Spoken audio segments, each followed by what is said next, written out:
La monarquía hispánica y Persia en el siglo XVII mantuvieron contactos diplomáticos. En este vídeo exploraremos cómo y por qué Abbas el Grande, Shah de Persia, envió una embajada a la corte de Felipe III. Este acercamiento diplomático muy desconocido se produjo en un periodo de grandes cambios geopolíticos, en el que Europa y Asia buscaban nuevos aliados en medio de conflictos religiosos y territoriales, con enemigos en común como el Imperio Otomano. Es muy común pensar que Oriente y Occidente se encontraban eternamente enfrentados, el Islam contra el cristianismo, pero no siempre fue así, no solo por el contacto diplomático que vamos a ver hoy. Nos tenemos que remontar al inicio del siglo XVI, donde nos encontramos con la alianza franco-otomana contra la monarquía hispánica, pero eso nos muestra que no eran dos bloques enfrentados, sino que eran bloques que a veces se podían enfrentar o aliar. La búsqueda de un enemigo común será clave para entender las relaciones entre ambos mundos, pero siempre entendiendo que son mundos en contacto. En la Edad Moderna, las potencias europeas comenzaron a ver a Persia como un socio potencial en su lucha contra los otomanos y en el acceso a productos como la seda y las especias. Además, el interés de la Iglesia Católica en propagar el cristianismo en Oriente también influyó en este acercamiento. La creencia de que el Shah de Persia,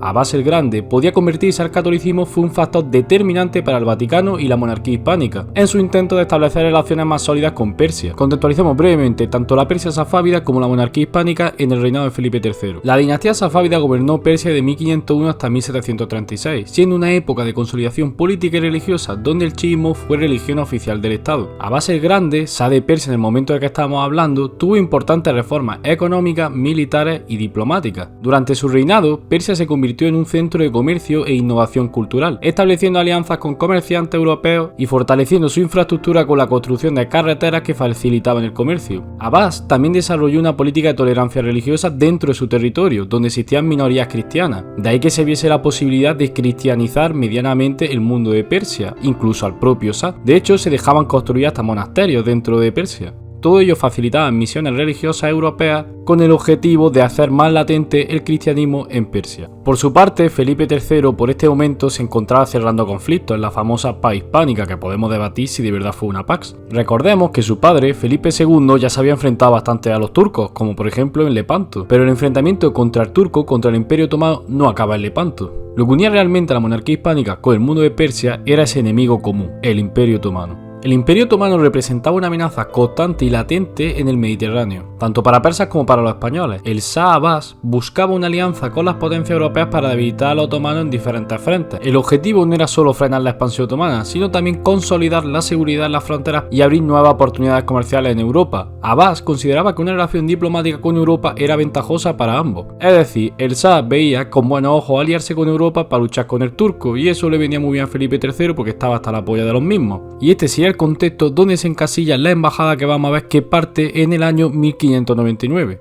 Pues estos tillos salieron en 1599 rumbo a Europa, encabezados por Hussein, pero como no, los ingleses iban a estar metidos de por medio, con Anthony Shirley y varios misioneros más. El grupo se dio un paseo gordo antes de llegar a lo que es España. Pasó por Moscú, pasó por Praga y por Roma, y en el año 1601 llegó a Valladolid. Fue un viaje lleno de pericias y obstáculos, pero también de grandes expectativas. El inglés que hemos mencionado anteriormente, clave en esta embajada, actuó como intermediario, aunque sus intereses personales y su falta de respaldo oficial británico generaron dudas en las cortes europeas, también porque era inglés, sobre la seriedad de la propuesta persa. La embajada despertó la curiosidad de los europeos. Era raro ver una embajada islámica tan adentro de Europa. Podemos destacar de la embajada tres grupos principales: la delegación persa, los ingleses presentes y una misión agustina portuguesa encabezada por Nicolás Melo, un pupurrí de tillos dándose una vuelta por Europa. Uno de los miembros más destacados de esta embajada y que vamos a hacer mención aparte fue Uruch Beg, un noble persa que decidió quedarse en España y convertirse al catolicismo, adoptando un nombre que se complicó mucho la vida para escogerlo: Juan de Persia. Su testimonio se convirtió en una fuente valiosa sobre esta embajada y sobre la percepción de Persia en la Europa del siglo XVII. En su obra Relaciones de Don Juan de Persia, describió en detalle el viaje, los encuentros diplomáticos y las costumbres de las cortes europeas que visitó. Su conservación y adaptación al mundo europeo refleja el impacto que tuvo esta embajada en las relaciones entre Oriente y Occidente. La pregunta también que nos podemos hacer es si Juan de Persia enseñó el kebab en este momento, aunque eso tenemos que hacer otro vídeo aparte. Una vez llegaron los tillos de la embajada a Valladolid, recibieron grandes festejos y toda la cortesía posible por parte de los nobles caballeros. Durante su estancia de 2 meses asistieron a fiestas, monumentos y corridas de toros. También comenzaron gente a convertirse al cristianismo, como el sobrino del embajador, que adoptó el nombre de Don Felipe de Persia, otro aparte más de Juan de Persia, muy creativo. Al final de la visita, el rey le ofreció regalos y dinero para su viaje de regreso a Persia.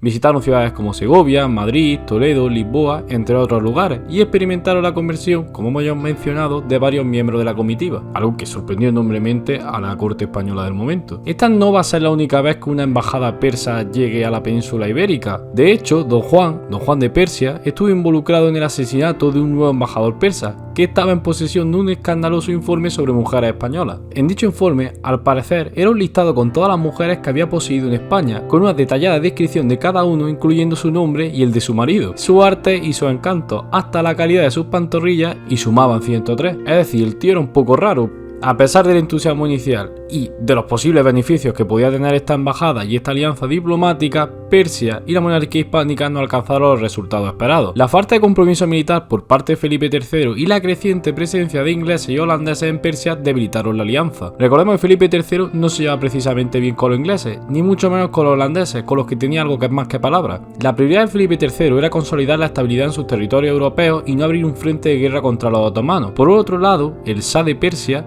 aunque inicialmente estaba interesado en una alianza, encontró a los comerciantes holandeses e ingleses socios comerciales más pragmáticos y confiables, lo que hizo que los españoles perdieran influencia en la región. En este momento los holandeses e ingleses también se van a meter tanto en la cuestión de Persia como en la India. La esperanza de convertir al Shah de Persia, Abbas, al catolicismo también se desvanecieron cuando se hizo evidente que el Shah solo buscaba beneficios políticos y comerciales. Pero bueno, las expectativas siempre de convertir a alguien al cristianismo siempre están ahí presentes, y por si acaso, por si cuela, la embajada persa no solo tuvo un impacto político y diplomático, sino que también dejó una huella en el imaginario cultural europeo. Los relatos de los emisarios persas, incluidos los de Juan de Persia, contribuyeron a la formación de una visión más matizada de Oriente en la literatura y crónicas de la época. Además, las interacciones con la corte española propiciaron el intercambio de conocimientos sobre cuestiones militares, administración estatal, comercio, y también en la posible apertura de teterías por todas las ciudades con voto en corte. A pesar de que la alianza no se consolidó, la misión diplomática sirvió como una primera aproximación entre dos mundos que, aunque distantes, compartían intereses geopolíticos comunes.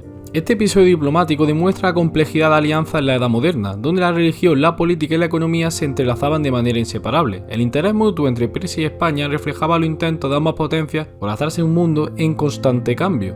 La embajada supone un curioso episodio más en la Edad Moderna, donde rompemos con ese pensamiento de que Oriente y Occidente estaban siempre dándose de palos. Que casi siempre, pero bueno, aquí podemos ver que hay un caso de diplomacia.